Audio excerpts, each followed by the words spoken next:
बिस्मिल्लाहिर्रहमानिर्रहीम। अस्सलाम वालेकुम दोस्तों, उम्मीद करता हूँ आप बिल्कुल ठीक ठाक होंगे। आज की वीडियो में मैं आपके साथ शेयर कर रहा हूँ ओमान में टोटल कोरोना के केसेस। सबसे पहले आपको आज की डेट बताते चलूँ। आज है 12 जुलाई सन 2020 और दिन है इतवार का। दोस्तों, अगर आपने अभी तक हमारे channel tech with Urdu subscribe नहीं किया तो आप इसको सब्सक्राइब कर सकते हैं मजीद ऐसे ही अच्छे और मालूमाती वीडियोज़ के लिए। तो दोस्तों, टोटल जो आज न्यू कन्फर्म केस रजिस्टर हुए हैं वो हुए हैं 1318 यानी 1318, और इन 1318 केसों में से 1009 केस यानी 1009 केस हैं ओमानियों के, और 309 यानी 309 केस हैं नॉन ओमानियों के यानी खारजियों के। और जो आज टोटल कंफर्म केस रजिस्टर हो चुके हैं ओमान में वो हो चुके हैं 56,015 यानी 56,015 पीपल।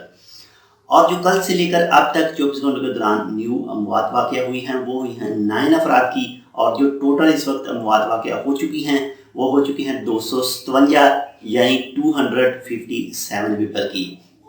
और अगर रिकवरी की बात करें तो माशाल्लाह से रिकवरी ठीक जा रही है। कल से लेकर अब तक 24 घंटों के दौरान 843 यानी 843 न्यू मरीज़ रिकवर हुए हैं कोविड-19 के, और जो टोटल रिकवरी हो चुकी है ओमान में माशाल्लाह से वो हो चुकी है 36,098 यानी 36,098 पीपल की। दोस्तों, जो भी दोस्त इस कोविड-19 की वजह से इस दुनिया से जा चुके हैं अल्लाह ताला उन सब की मग़फ़िरत करे, और जो दोस्त इस वक्त कोविड-19 के मरीज़ हैं अल्लाह ताला उन सबको जल्द से जल्द सेहतयाब करे। तो कल से लेकर अब तक जो हॉस्पिटल में दाखिल हुए हैं 24 घंटों के दौरान वो हुए हैं जी 65 यानी 65, और जो टोटल इस वक्त मौजूद हैं हॉस्पिटल में वो हैं 525 यानी 525 पीपल।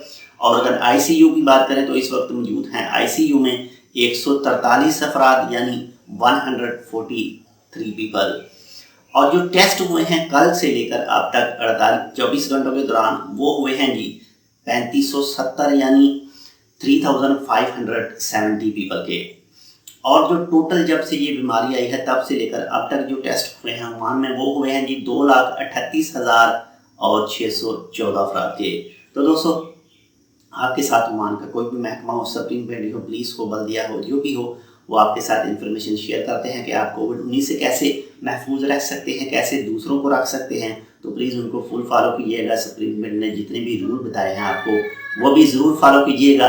ये हमारे लिए फ़ायदा है, हम सब के लिए फ़ायदा है, ताकि मज़ीद इस कोविड-19 को फैलने से रोका जा सके और इस पर जल्द से जल्द काबू पाया जा सके। तो मिलते हैं इंशाल्लाह किसी दूसरी अपडेट के साथ, तब तक के लिए अल्लाह हाफिज़।